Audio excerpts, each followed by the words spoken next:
changed, and it was so wonderful.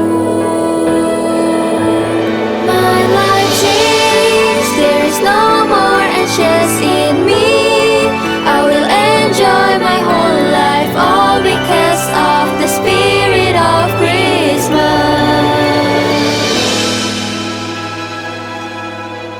And all because of the spirit of Christmas.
Kita semua menerima sukacita dan kekuatan yang baru dari Tuhan, amin.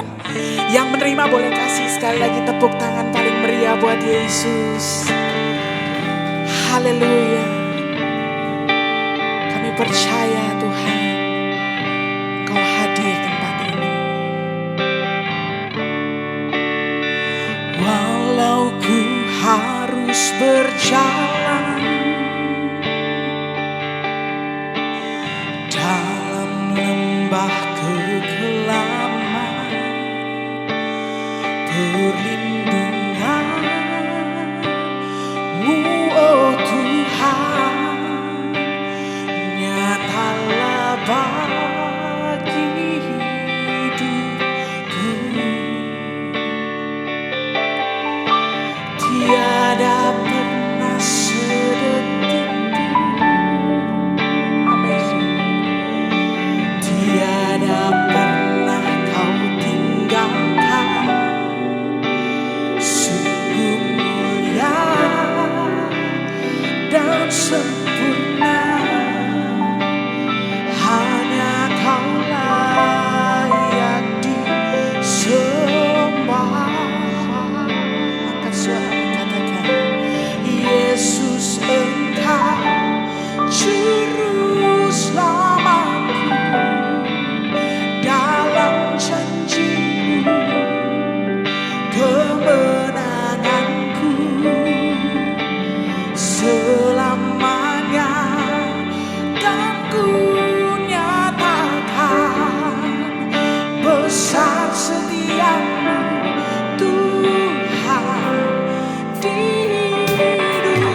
Mari tundukkan kepalamu di hadapan Tuhan.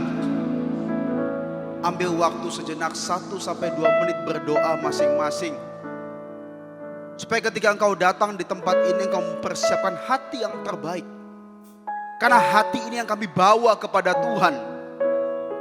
Harta kami, jabatan kami, talenta kami, bahkan pengalaman kami tidak bisa berharga di mata Tuhan. Namun hati kami adalah tempat yang paling berharga. Maka pada hari ini sebelum kita masuk firman Allah, doakan apapun yang kau mau doakan. Minta ampun setiap dosamu secara tidak sengaja kepada Tuhan. Supaya engkau bisa mengambil bagian yang terbaik di waktu Tuhan nanti. Mari berdoa. Haleluya. Kau sembah. Haleluya. Kami tinggikan namamu. Haleluya. Namamu kudus. Engkau kudus. Engkau layak worship you. We worship you. We worship you. If you will lift your name on high. Lift your name on high. Lift your name on high. Mari somebody hallelujah. Lift your name on high. You're the name of name. You're the name of name. Sing you, hallelujah. Mari somebody. Katakan ucapan syukurmu. Katakan terima kasih Yesus. We worship you. We lift your name on high. We lift your name on high. Hallelujah.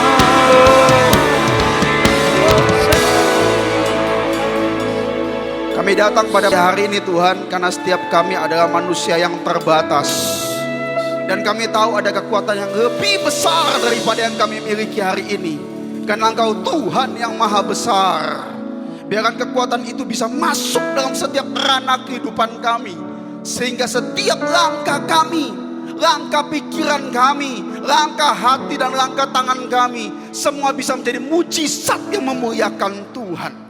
Ketika firman-Mu yang disampaikan, kiranya yang sakit Tuhan sembuhkan di dalam nama Yesus. Yang punya masalah dan berat Tuhan berikan kelegaan. Terlebih dalam setiap hati kami yang kosong, Tuhan isi dengan Roh-Mu. Tuhan berikan kekuatan dan iman yang baru. Kami juga berdoa buat sanak saudara kami di luar sana yang penuh dengan problema dan masalah. Dimanapun mereka berada, di tempat yang sulit, di tempat yang kering, di tempat yang kelam, kami berdoa kiranya Tuhan tetap menerangi dan melawat mereka. Mengucap syukur Tuhan, segala kuasa yang tidak berkenan kami tolak di dalam nama Yesus. Izinkan firman-Mu ditegakkan, kebenaran-Mu dan keadilan-Mu diberitakan juga di tempat ini Tuhan. Hamba-Mu dan umat-Mu merendahkan diri, kami semakin gak ada, kami semakin kecil. Namun nama Yesus, nama Tuhan yang kami tinggikan dan muliakan. Bersabdalah saja Tuhan, kami siap mendengarkan. Di dalam nama Yesus, Engkau yang siap menyambut kebenaran firman Tuhan. Haleluya. Sama-sama kita katakan amin. Silakan duduk saudara, shalom. Bisa katakan sebelah kiri dan kanannya, hidup dengan sukacita. Mari kita buka firman Tuhan Lukas 2 ayat 8. Saya kasih judul khotbah saya pada hari ini, nasihat dan karakter gembala. Oke, kita mau bahas kenapa gembala. Setelah itu bagaimana kita punya nasihat dan karakter gembala. Sampai pada poin yang terakhir yaitu kesimpulannya. Mudah-mudahan saudara bisa simak baik-baik dan saudara bisa pakai. Karena kita nggak tahu 2024 seperti apa. Namun kita percaya satu hal yang pasti bahwa firman itu menggembalakan kita. Amin. Mari kita baca dulu sama-sama 1, 2, 3. Di daerah itu ada gembala-gembala yang tinggal di padang menjaga kawanan ternak mereka pada waktu malam. Gembala-gembala di sini diberitakan sebagai seorang pekerja yang punya dedikasi saudara, yang menjaga kawanan ternak mereka sampai pada waktu malam. Namun kalau kita melihat dalam cerita Alkitab, gembala-gembala ini belum tentu menjadi satu orang yang mempunyai domba tersebut. Namun gembala ini tetap menggembalakan apa yang dipercayakan kepada dia kerjakan dengan baik. Yaitu dia mengabdi kepada Tuhannya. Kalau saudara lihat juga waktu Yesus lahir, itu tidak ada penginapan. Namun dia lahir di kandang domba. Sebagai wujud dia adalah domba yang agung yang dipersembahkan untuk kita. Namun dia pun menjadi contoh bagaimana kita supaya bisa menjadi gembala yang agung juga. Terus saudara juga bisa melihat pada akhir perjalanan pelayanan Yesus, dia itu sebagai guru. Namun ketika dia bertemu dengan Petrus pada akhirnya, sudah titik terakhir dia punya pelayanan, dia berkata seperti ini. Petrus, apakah engkau mengasihi aku lebih daripada orang-orang di sini? Petrus ngomong, ya Tuhan, aku mengasihi engkau. Yesus jawab, gembalakanlah kawanan domba-dombaku. Ini luar biasa. Dari pertama disaksikan oleh para gembala, terus setelahnya itu saudara bisa melihat bahwa ketika Petrus pun ditanya untuk mengkonfirmasi kasihnya kepada Tuhan, dia tanya, gembalakanlah kawanan domba-dombaku. Di sini mengatakan saudara bahwa setiap kita ini adalah gembala-gembala juga. Karena Tuhan menyatakan bahwa aku bukan cuma guru, bahwa aku juga adalah Tuhan. Sama seperti seorang gembala. Dia bisa mengerjakan, dia bisa merawat domba-dombanya tersebut. Padahal domba-domba itu bukan miliknya dia. Hari ini Tuhan percayakan kepada kita. Anak-anak kita, istri kita, pekerjaan kita, pelayanan kita, karyawan kita, saudara-saudara kita dan semuanya. Tuhan juga mau kita menggembalakan mereka. Namun jangan kita berpikir bahwa ini adalah milik saya. Ini milik Tuhan yang dititipkan kepada saya. Makanya saya harus menjaganya dengan baik. Amin. Kita buka firman Tuhan. 1 Petrus 5 ayat yang pertama sampai 8. Saya minta tolong saudara untuk bisa baca bersama-sama dengan saya.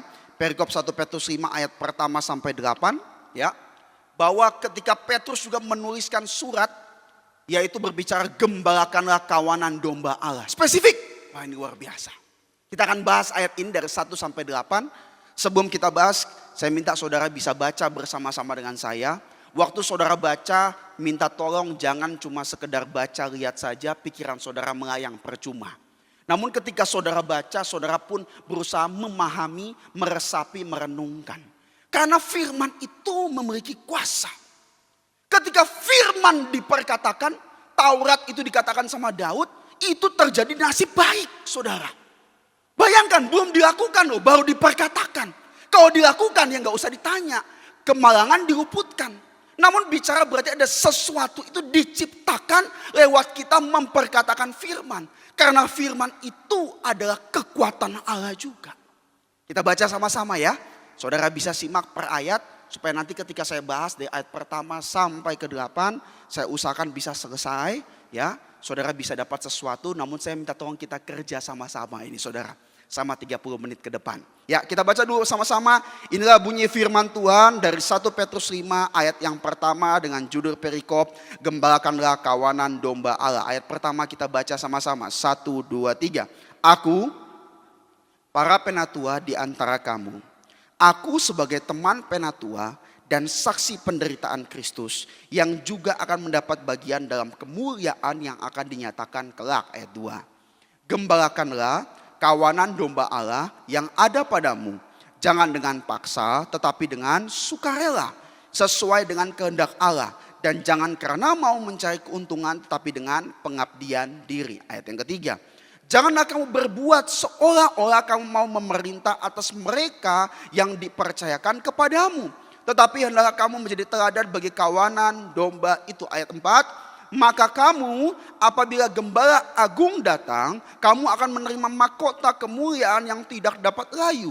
Ayat 5. Demikian jugalah kamu, hai orang-orang muda. tunduklah kepada orang-orang yang tua. Dan kamu semua rendahkanlah dirimu seorang terhadap yang lain. Sebab Allah menentang orang yang congkak, tetapi mengasihani orang yang rendah hati. Ayat 6.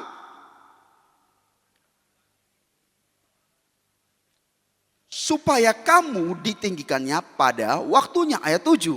Serahkanlah segala kekhawatiranmu kepadanya, sebab ia yang memelihara kamu. Ayat 8 terakhir, 1, 2, 3. Sadarlah dan berjaga-jagalah, lawanmu si iblis berjalan keliling sama seperti singa yang mengaum-ngaum dan mencari orang yang dapat ditelannya. Dengan judul perikop tetap ayat 8 ditampilkan karakter dan nasihat gembala. Judul perikop ini dituliskan, gembalakanlah kawanan domba-domba Allah. Petrus menuliskan ayat ini untuk dia punya teman-teman, untuk dia punya sahabat-sahabat pekerja, untuk menghadapi masa-masa pelayanan dan pekerjaan yang akan datang. Namun ada satu kesimpulan di ayat ini, dari ayat pertama sampai ke-7 itu dia bicara caranya.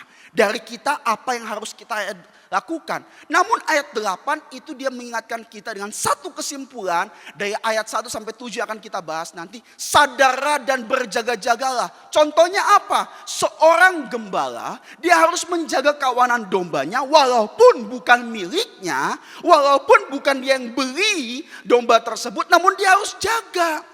Waktu dia jaga tersebut tujuannya apa? Supaya singa yang mengaum-ngaum, serigala yang mau datang tidak bisa menghancurkan. Hari ini pun sama. Banyak dari kita yang sudah Tuhan percayakan, saudara. Entah itu pelayanan, entah itu pekerjaan, entah itu kehidupan, entah itu keluarga. Namun apakah kita hari ini hilang karena apa yang Tuhan berikan? Karena kita tidak bisa menjaga sebagai tanggung jawab kita kepada Tuhan. Makanya firman Tuhan katakan, perbuatlah apapun yang kamu perbuat seperti untuk Tuhan. Namun firman Tuhan juga berkata seperti Musa dan Daud, aku datang membawa nama Tuhan. Namun mereka tidak menyebut nama Tuhan dengan sembarangan. Berarti bicara apa? Seringkali kita hari ini gampang menyebut nama Tuhan dengan sembarangan. Namun kita tidak bisa membawa nama Tuhan dalam kehidupan kita. Dan kita pun tidak bisa memperbuat apapun yang kita perbuat seperti untuk Tuhan. Makanya dikatakan sadarlah dan berjaga-jagalah. Pertanyaannya hari ini yang harus kita tanyakan sebelum kita mulai dari poin pertama sampai kelima. Sadar dan berjaga-jaga itu seperti apa? Contoh seorang dokter. Dia di UGD, saudara. Dia punya SOP untuk berjaga-jaga. Seorang tentara ketika dia harus jaga malam. Dia punya SOP untuk berjaga-jaga dan sebagainya. SOP untuk berjaga-jaga itu yang akan kita pelajari hari ini. Karena kita nggak tahu 2024 akan terjadi apa. Namun kita yakin dan percaya bahwa firman Allah menggembalakan engkau dan saya. Katakan amin. 1 Petrus 5 ayat yang pertama. Saya bacakan. Aku menasihatkan para penatua di antara kamu. Perhatikan. Penatua di sini dalam bahasa aslinya adalah asipresbiteros, yaitu diambil kata sebagai presbiterian. Presbiterian adalah satu denominasi gereja yang sangat besar di dunia ini, dimanapun ada. Namun presbiterian itu berbicara sebenarnya bukan cuma bicara tua secara usia. Karena Petrus pada saat itu ada teman-temannya anak muda juga. Namun dia katakan, aku menasihatkan para penatua di antara kamu. Aku sebagai teman penatua. Poin yang pertama, nasihat untuk mendewasakan. Loh, nasihat ini bukan untuk cuma penatua, untuk kita semua. Makanya coba saudara lihat kiri dan kananmu. Katakan, shalom penatua. Gitu. Saudara yang ngomong bukan saya loh saudara ya. Nah, biasanya kok penatua itu di gereja, yang paling tinggi, shalom pak. Ini enggak, ini penatua semua ini saudara. Karena saudara teman-teman saya. Saya khotbah depan penatua ini saudara, makanya harus ngomong hati-hati. Loh kenapa? Karena penatua di sini bicara satu kedewasaan. Nasihat untuk mendewasakan, satu. Firman itu untuk mendewasakan kita. Firman di dalam kita menjadikan kita itu punya nasihat sehingga kita bisa mendewasakan. Contohnya apa? Saya kasih contoh sederhana. Saudara tahu kalau kita di dunia barat, orang itu suka yang namanya motivator. Betul kan? Nah, motivator yang top siapa? Mungkin ada nama di Indonesia ada A, B, C, D, E. Kalau di barat itu paling top namanya Tony Robbins. Dia orang Kristen juga. Dia punya inspirasi. Orang kalau ikut dia tuh bisa lompat-lompat semua. Masalah bisa pulang. Orang bayar puluhan juta, bisa $1.000, 500 sampai 1.000 untuk merasakan atmosfer tersebut. Pertanyaannya ketika mereka pulang ke rumah, apakah motivasi itu masih ada? Seringkali motivasinya nggak ada karena sang motivator sudah tidak ada. Paham ya? Motivasi nggak ada karena sang motivator sudah nggak ada. Waktu mereka semangat, wah luar biasa. Namun pulang ke rumah susah. Itu bagian daripada negara barat. Di mana hidup kita, jiwa kita itu dibesarkan. Dibabelkan saudara. Dibumingkan semua. Namun kita berbeda. Kalau di tempat saya, itu ada namanya opo-opo saudara. Saudara tahu apa itu opo-opo? Dia bisa gak makan. Minum darah binatang mungkin saudara. Berdoa. Kadang-kadang bisa halusinasi. Bisa benar, bisa salah, saya gak tahu juga. Jadi ilmu hitam saudara. Namun pertanyaannya seperti ini. Yang satu jiwanya dibesarkan, yang satu jiwanya dikecilkan supaya yang lain masuk. Namun pertanyaannya hari ini saya mau tanya saudara. Semua itu berada di mana? Di luar. Luar kita berusaha masuk. Namun berbeda dengan firman Allah. Firman Tuhan katakan apa? Barang siapa tinggal di dalam aku. Dan aku di dalam dia. Maka ia akan berbuah banyak. Jika firmanku tinggal dalam engkau. Dan engkau tinggal dalam firmanku.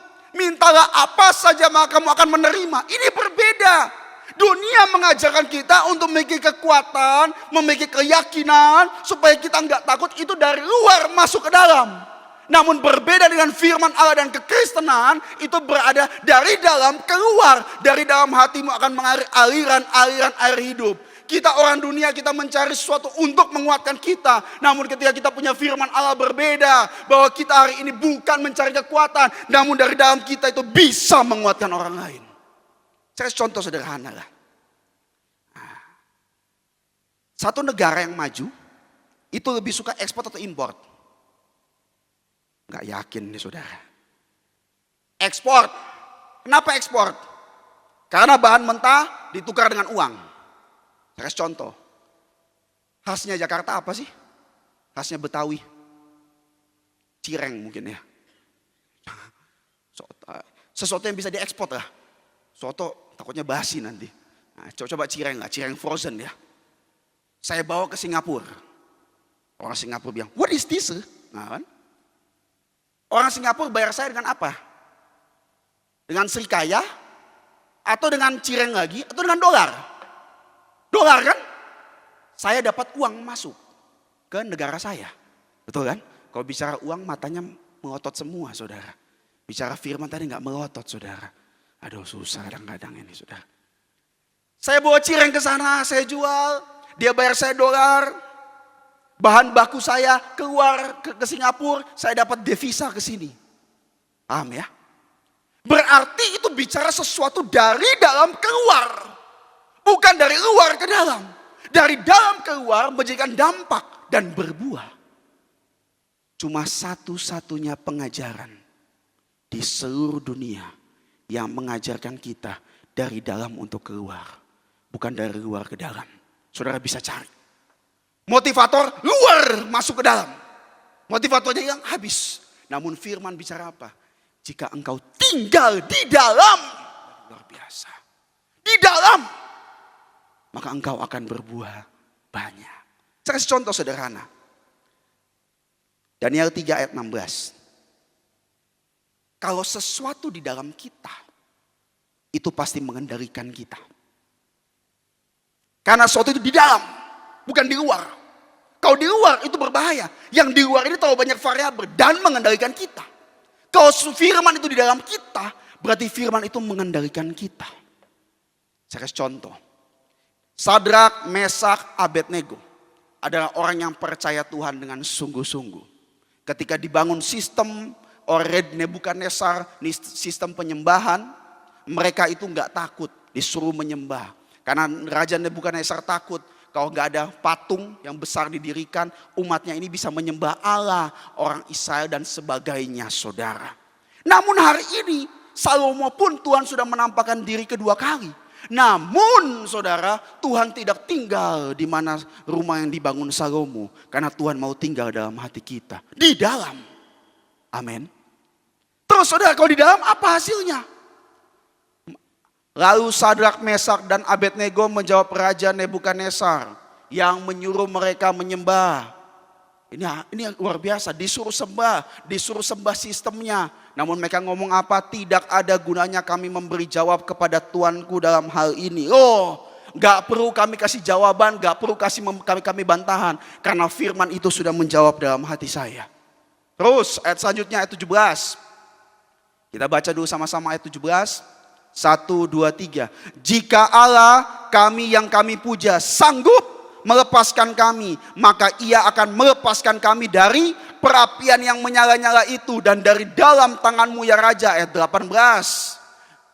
Tetapi seandainya tidak, hendaklah Tuanku mengetahui ya Raja, bahwa kami tidak akan memuja dewa Tuanku dan tidak akan menyembah patung emas yang Tuanku dirikan itu.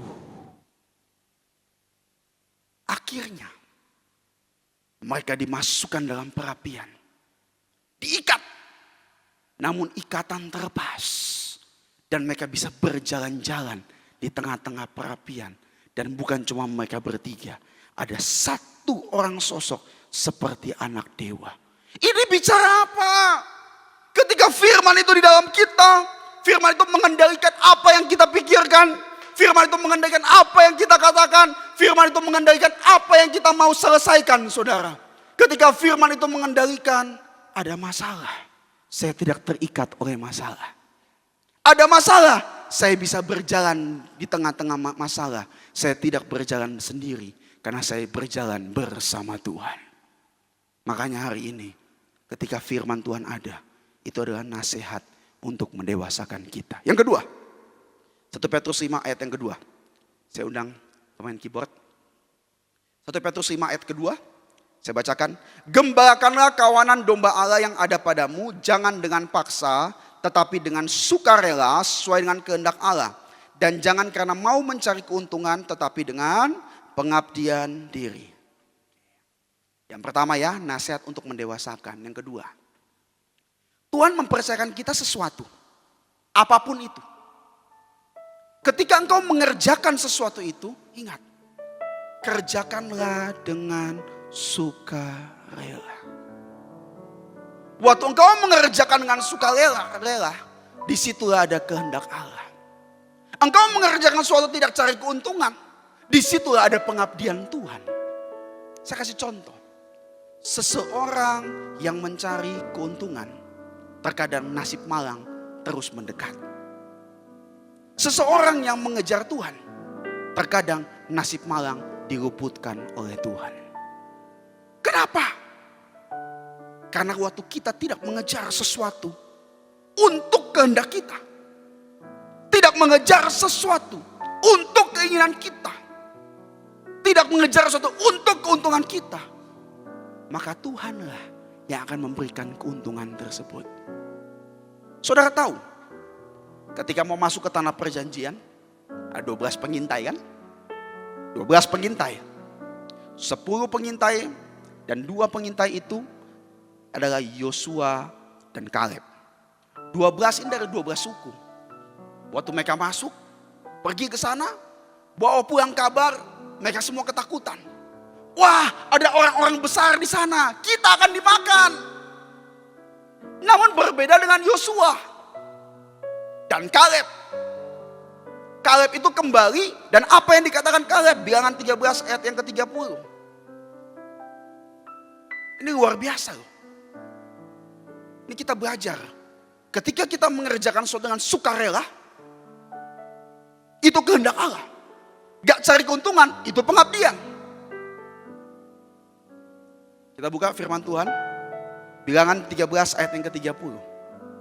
10 orang lihat masalah, Dia ngomong ke orang-orang di sana, dia besarkan masalah. Namun Kaleb berbeda.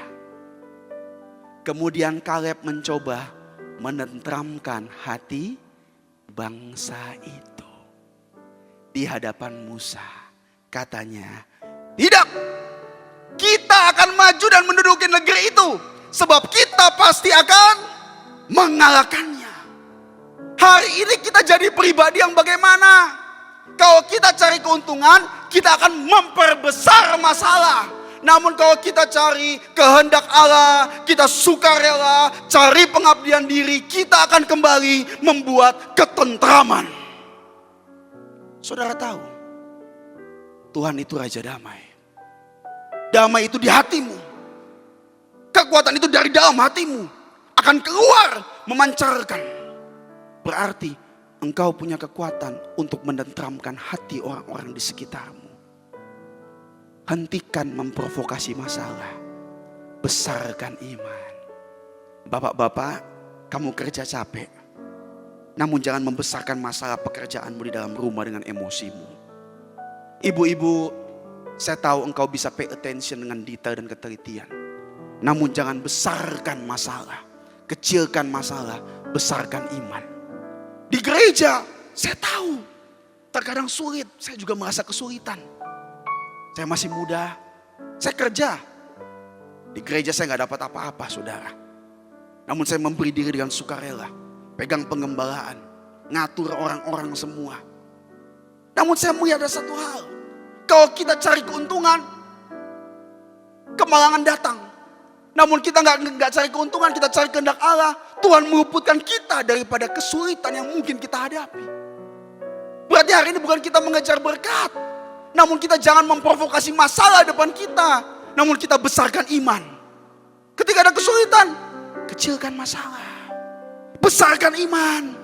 Besarkan firman. Saudara tahu? Kaleb dapat apa sih? Semua gak bisa masuk ke tanah perjanjian. Hanya yang 20 tahun ke atas. Cuma Kaleb dan Yosua. Luar biasa. Kenapa? Bilangan 14 ayat 24. Ini luar biasa. Nasihat untuk mendewasakan. Firman mengendalikan kita. Kehendak Allah. Pengabdian. Bukan keuntungan. Sukarela. Kaleb mendapatkan Hebron. Dia masuk tanah perjanjian. Dia gak minta. Kenapa? Tetapi hambaku Kaleb, karena lain jiwa yang ada padanya, kita baca sama-sama 1, 2, 3. Dan ia mengikut aku dengan sepenuhnya. Akan kubawa masuk ke negeri yang telah dimasukinya itu, dan keturunannya akan memilikinya. Lain jiwanya. Karena firman dari dalam yang mengendalikan dia. Firman itu mengendalikan dia. Karena dia bisa mengikut Tuhan dengan sepenuhnya. Kalau firman tidak mengendalikan kita dari dalam, kita gak akan pernah bisa mengikut Tuhan dengan sepenuhnya. Satu mobil yang bagus, jika ada satu part di dalam mobilnya, di tengah-tengah kemewahan mobil, ada satu part yang tidak asli, bukan original, bukan genuine, tidak akan bisa punya performa yang terbaik. Hidup kita, kalau ada satu bagian, jika firman tidak mengambil bagian terbaik dan mengendalikan kita, kita tidak akan pernah bisa mendapat performa yang terbaik dalam hidup kita untuk memuliakan Tuhan. Selanjutnya, 1 Petrus 5 ayat 3. Sudah mau selesai.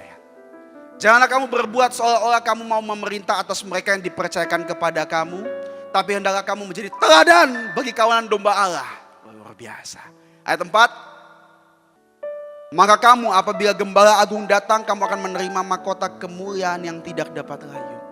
Jangan hidup seolah-olah kita mau perintah. Jangan hidup seolah-olah kita mau perintah Tuhan. Namun belajar hidup di perintah Tuhan. Bagaimana belajar hidup di perintah Tuhan? Ayat selanjutnya. Nasihat untuk mendewasakan. Sukarela, kehendak Allah. Tidak cari keuntungan, pengabdian. Yang ketiga, belajar untuk diperintah Tuhan.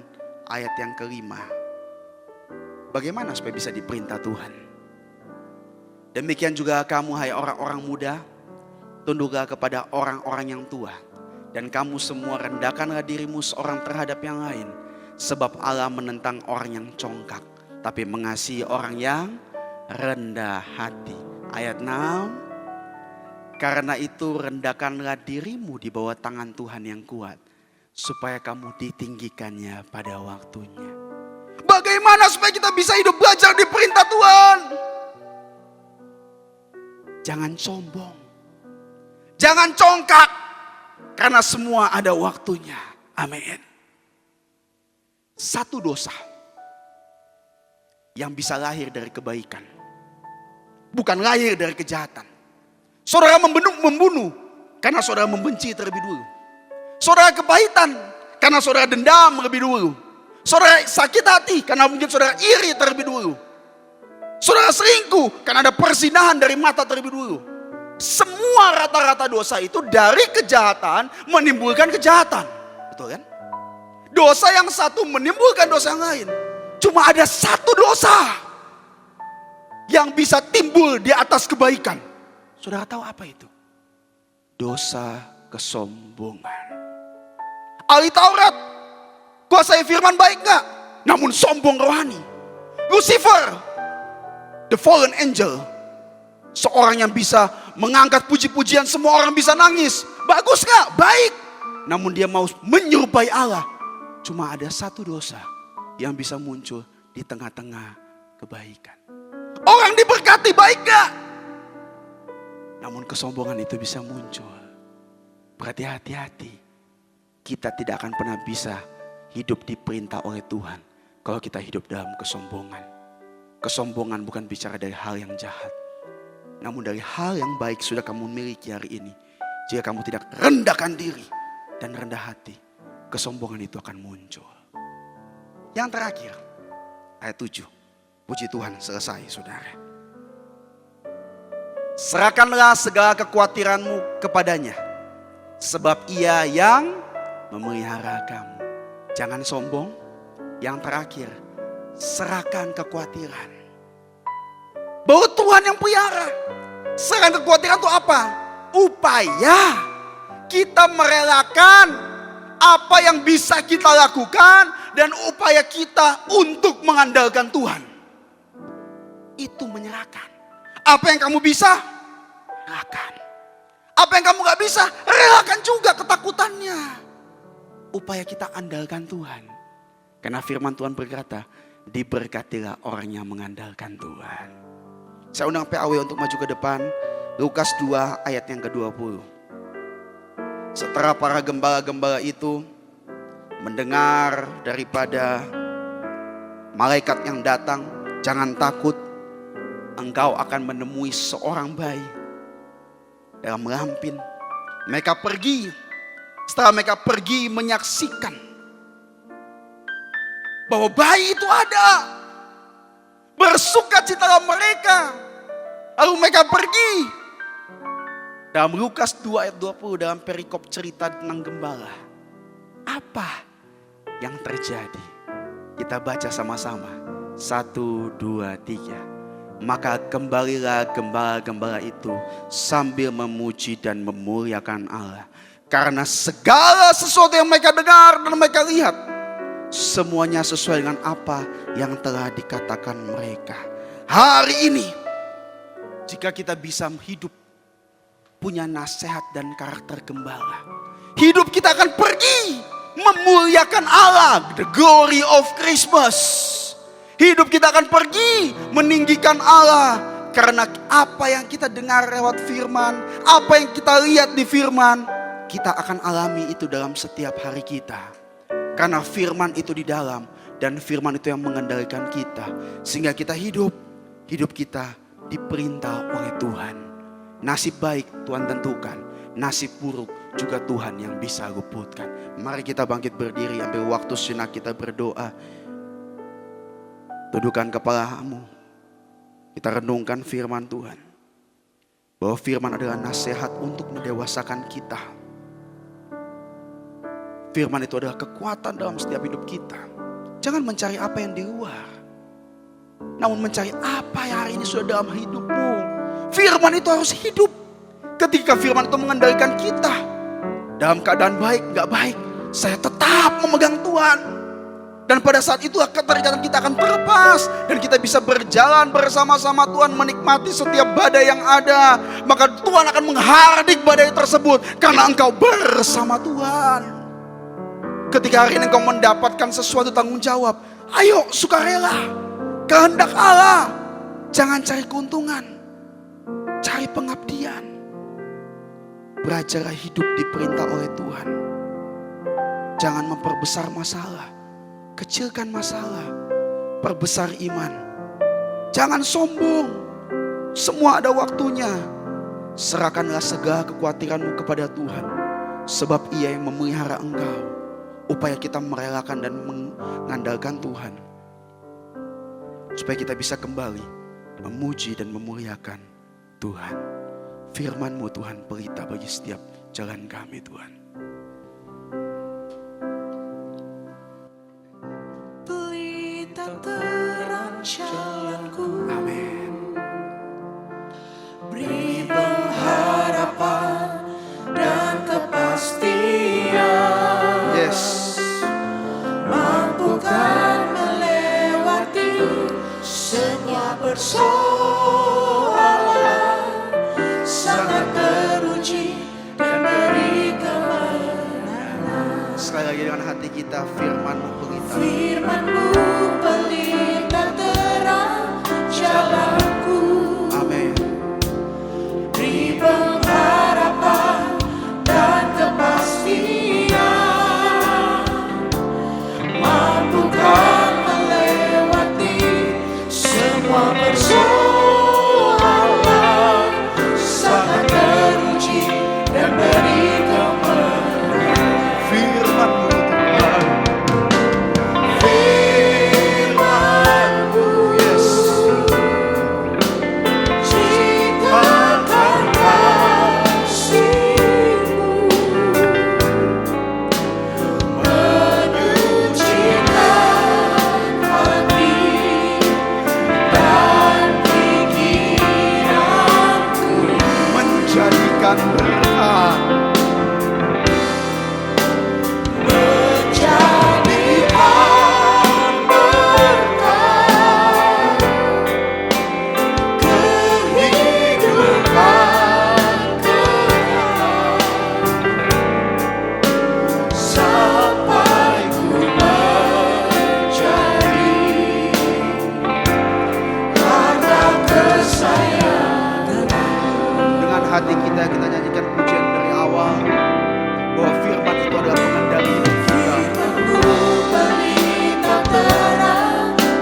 setiap kami adalah harta kesayangan Tuhan. Pada hari ini kami belajar Tuhan, Engkau adalah gembala kami. Dan kami pun harus bisa menggembalakan apa yang Tuhan percayakan kepada kami. Nasihat firman itu mendewasakan kami. Kami hidup mau belajar diperintah oleh Tuhan, sukarela, mencari kehendak Tuhan, mencari pengabdian diri. Dan kami mau Tuhan, kami mau mematikan setiap kesombongan rohani kami, kesombongan sekuler kami, kesombongan pengalaman kami, supaya kami bisa menyerahkan setiap kehebatan kami ke dalam tangan-Mu. Menyerahkan setiap ketidakbisaan kami juga dalam tangan-Mu. Dan kami bisa mengandalkan Tuhan. Dan kami tahu hidup kami akan dipelihara oleh Tuhan. Dan kami akan keluar, kami akan pergi meninggikan nama Tuhan dan memuliakan nama Tuhan. Sehingga apa yang kami dengar lewat firman-Mu akan kami alami dalam setiap kehidupan kami. Hamba-Mu sudah selesai menyampaikan isi hati-Mu. Kuatkan setiap umat-Mu, rawat setiap umat-Mu Tuhan. Biarkan mulai hari ini Tuhan, firman itu memegang kendali dalam kehidupan kami, dalam pikiran kami, dalam keputusan kami, dalam perilaku kami. Sehingga kami tidak membesarkan dan memprovokasi masalah. Kami membesarkan iman kami dan masalah kami tiadakan. Mengucap syukur Tuhan, memberkati setiap kami, menguduskan setiap kami. Di dalam nama Yesus, Engkau yang siap memberitakan bahwa firman memegang kendali dalam kehidupan-Mu. Haleluya, sama-sama kita katakan amin. Silakan duduk saudara. My life changed, I am happy and grateful. My life changed and it was so wonderful. My life changed, there is no more anxious in me. I will enjoy my whole life all because of the spirit of Christmas.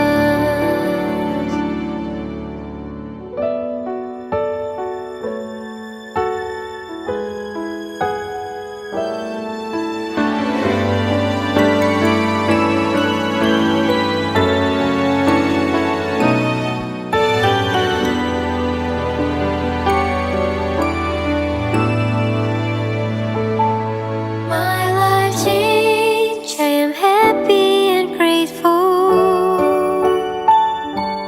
My life changed and it was so wonderful. My life changed, there is no more anxious in me.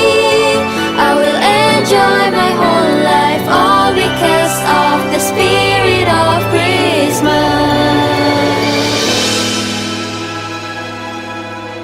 And all because of the spirit